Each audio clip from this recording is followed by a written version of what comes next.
Hello welcome to it's UTV. నేను మీ నాగరాజ్ బైర్శెట్టిని. ఒక్క నిమిషం అండి, అంటే ఒక్క నిమిషం విద్యుత్ లేకపోతే ఈ ఉరుకుల పరుగుల ఈ జీవితంలో మనం ఎంతగా బిలబిల్లాడిపోతామో తెలుసు కదా. ఎందుకంటే సినిమాకి వెళ్ళిన తర్వాత, రిలీజ్ సినిమాకి వెళ్ళిన తర్వాత కరెంటు పోతే వాడు జనరేటర్ ఆన్ చేసేంత వరకు, ఇంకోటి ఆన్ చేసేంత వరకు అబ్బా కరెంటు పోయిందా అని బాధపడతారు. ఇంట్లో సీరియల్స్ చూసేటప్పుడు, ముఖ్యంగా మహిళలు సీరియల్స్ చూసేటప్పుడు, ఐపీఎల్ క్రికెట్ ఆడేటప్పుడు, వరల్డ్ కప్ ఆడేటప్పుడు ఒక్క నిమిషం కరెంటు పోతే వెంటనే ది పూర్తి చేయను, మీరే ఫిలప్ చేసుకోండి అంటూ విద్యుత్ శాఖను నిందిస్తాం. కానీ అక్కడ ఏదో మరమ్మతుల కారణంగా విద్యుత్ తీసేస్తే ఆ కరెంటు పోతే ఒక్క నిమిషానికి మనం అల్లాడిపోతాం కదా.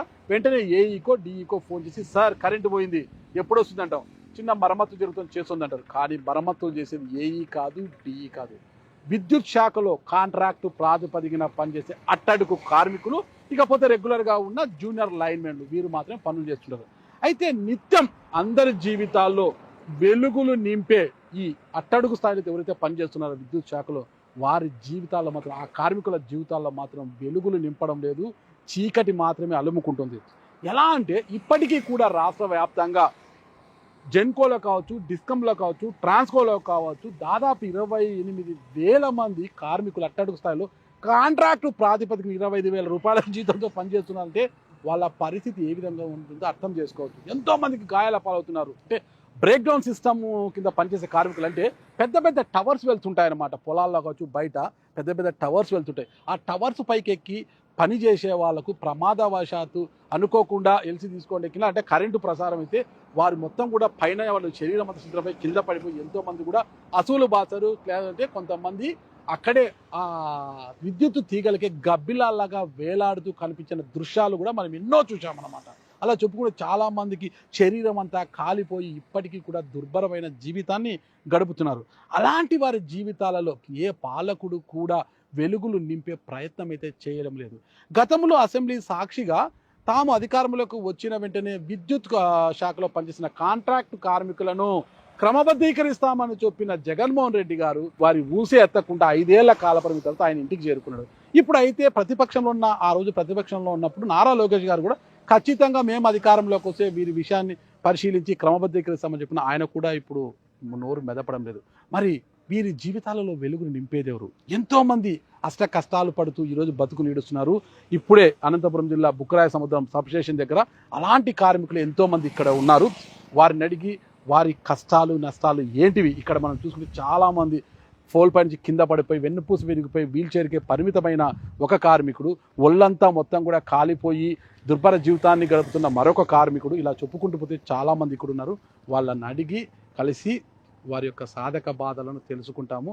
కనీసం మా వీడియో ద్వారానైనా వారికి కాసింత మేలు జరుగుతుందన్న ఒక చిరు ప్రయత్నమే యూటీవీ చేస్తోంది. మరి యూటీవీ చేసే ప్రయత్నం ఎంతవరకు సక్సెస్ అనేది కూడా మనకి చూద్దాం, వారితో మాట్లాడదాం. ట్రాన్స్కోలో వీళ్ళంతా ఏళ్ల తరబడి పని చేస్తూ, అంటే నెలకు 20,000 జీతంతో పని చేస్తూ వీళ్ళ జీవితాలనే చీకటిమయం చేసుకుని ఇక్కడ చూసుకుంటే ప్రతి ఒక్కరిని చూసుకోవచ్చు. విధుల్లో ఇలా శరీరం అంతా కాలిపోయి ఎలా తయారయ్యారు. ఇంకొక అతను చూడొచ్చు. ఏమి ఇతను ఫోల్ మీద పని చేస్తూ మొత్తం కూడా కరెంట్ షాక్తో శరీరం అంతా కాలిపోయి అక్కడి నుంచి కింద పడడంతో జరిగిన ప్రమాదం ఇది. ఇతన్ని చూడొచ్చు మనము, ఇతన్ని చూడొచ్చు. పాపం ఎన్నేళ్లుగా పనిచేస్తున్నా కూడా పాపం ఇక్కడ చూడండి ఇదంతా కూడా కాలిపోయిన శరీరం. ఇక ఇతనిదైతే ఈయన పరిస్థితి చూడండి ఒకసారి. ఈయన పరిస్థితి చూడండి. ఈయన పరిస్థితి ఎంత దారుణంగా ఉందన్నమాట. విధుల్లో పనిచేస్తుంటే కరెంటు షాకు తగిలి ఇలాంటి గాయాలు మొత్తం చూడండి, చర్మం అంతా కమిలిపోయింది. ఎలా ఉంది ఆయన భార్యా పిల్లలు దాన్ని చూసి ఎంత క్షోభించుంటారు పాపం. ఏసీ రూముల్లో కూర్చుని ఎస్సీలకు, డిఈలకు, ఏడీఏలకు, ఏఏలకు ఏం తెలుస్తుంది వీళ్ళ కష్టాలు. ఇక వీరందరి కష్టం పక్కన పెడితే ఈ అబ్బాయిని చూడొచ్చు. చూడండి విధుల్లో పని చేస్తూ కింద పడిపోతుంది, ఫోల్ మీద నుంచి కింద పడిపోతుందంటే చెట్లను, అంటే ఏదైతే వైర్లకు అడ్డగా వచ్చో ఆ చెట్లను కట్ చేసి విధులకు పంపించినప్పుడు అక్కడి నుంచి కింద పడిపోవడంతో వెన్నుపూస విరిగిపోయి మొత్తం కూడా ఈ వీల్ చైర్కే పరిమితం అయిపోయాడు. మరి వీరి కుటుంబం ఎంత బాధపడుతుంది, అతని జీవితం ఏంటి అంటే ఇలాంటి సాధక బాధలు ఉన్న వారందరూ ఇక్కడ ఉన్నారనమాట.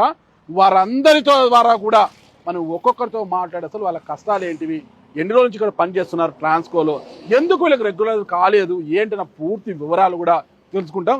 వారికన్నా ముందు వీరందరికీ కూడా నాయకత్వం వహిస్తున్న ఇదే సబ్జెక్ట్లో పనిచేస్తున్న రవిశంకర్ నాయకుడు ఇక్కడ ఉన్నాడు. నాయకుడిని అడిగిన తర్వాత మిగతా వాళ్ళందరి అభిప్రాయాలు కూడా తెలుసుకుంటాం. చెప్పు నాయక్, అసలు ఏంటి సమస్య? రాష్ట్ర వ్యాప్తంగా తీసుకుంటే ఎంతమంది ఉంటారు మీలాంటి కార్మికులు? అసలు మీ సమస్యలు ఏంటివి అసలుకి? సార్ రాష్ట్ర వ్యాప్తంగా మేము 23,500 మంది ఉన్నాం సార్. రికగ్నైజ్డ్ చేస్తున్నటువంటి కాంట్రాక్ట్ కార్మికులందరూ కూడా 1994 నుంచి సార్ 1994 నుంచి ఇప్పటి నేటి వరకు సుమారు 28,000 మంది ఉన్నారు. కానీ మా డిమాండ్ ఒకటే సార్, ఏదైతే ఈ కాంట్రాక్టర్ వ్యవస్థ ఉందో ఆ వ్యవస్థను తీసిపడేసేసి ఏదైతే ఈ దశల వారీ క్రమబద్ధీకరణ డైరెక్ట్ పేమెంట్ ఇవ్వండి అంతవరకు. పక్కన తెలంగాణ రాష్ట్రం ఏదైతే విధంగా ఒక ఆర్టిజన్ వ్యవస్థ తీసుకొచ్చిందో ఆ వ్యవస్థ తీసుకురావడం వల్ల ప్రభుత్వానికి గానీ మేనేజ్మెంట్ గానీ ఒక నయా పైసా భారం కూడా ఉండదు సార్. కాంట్రాక్టర్లకు ఇచ్చే అదనంగా ఇచ్చే సూపర్వైజింగ్ చార్జెస్ రూపంలో మాత్రమే ఆ సూపర్వైజింగ్ చార్జెస్ రూపం ఆ డబ్బులు మిగిలించుకున్నా కూడా మాకు ఈక్వల్ పేపర్ ఈక్వల్ వర్క్ ఇవ్వచ్చు సార్. ఈ రోజు మేము పరిస్థితి చూసుకుంటే సార్, ఒక సిబిడి గ్యాంగ్ కార్మికుడు, ఒక సబ్స్టేషన్ లో పనిచేసే ఒక sub engineer, FOC operator, field assistant, తర్వాత మళ్ళీ watch and ward, pole to pole కార్మికుడు, ఎంఆర్టీ సార్, చాలా కీలకమైన ఎంఆర్టీ వాళ్ళు సార్. వీళ్ళందరూ పనిచేస్తున్నారు సార్ వివిధ కార్మికులు వివిధ కేటగిరీల్లో. వీళ్ళందరికీ అడిగేది ఒకటే సార్, మేము గత 30 ఏళ్లుగా పనిచేస్తున్నాం, మాకు ఇన్సూరెన్స్ లేదు, మెడికల్ పాలసీ లేదు, ఈ 30 ఏళ్లుగా పనిచేసినటువంటి కర్ణాటక గ్రాడ్యుయేటీ లేదు, కనీసం మెడికల్ హెల్త్ రూపంలో లేపం లేదు. 20,000 రూపాయలతో ఈ కుటుంబం బతుకుతుంది సార్. ఈ రోజుకి 20,000తో మేము బతికిడిస్తూ ఈ హెడ్ క్వార్టర్ లో 10,000 రూపాయలు సింగిల్ బెడ్రూమ్ కి రెంట్ కట్టుకుంటా, పిల్లలు చదివించుకోలేక, తల్లిదండ్రులకు సరైన వైద్యం చేయించుకోలేక ఈ రోజు మేము చాలా మానసికమైన వేదన అనుభవిస్తున్నాం సార్. ఇక్కడ ఒకటి విషయం రవి నాయక్, ఒకటి చెప్పు. I think 2006-07 Rajasekhara Reddy, YS Rajasekhara Reddy ముఖ్యమంత్రిగా ఉన్నప్పుడు అప్పట్లో కొంతమందిని ఈ సబ్స్టేషన్ ఆపరేటర్లుగా పనిచేసే కొంతమందిని రెగ్యులైజ్ చేశాడు అంతా కూడా, అందరినీ కూడా.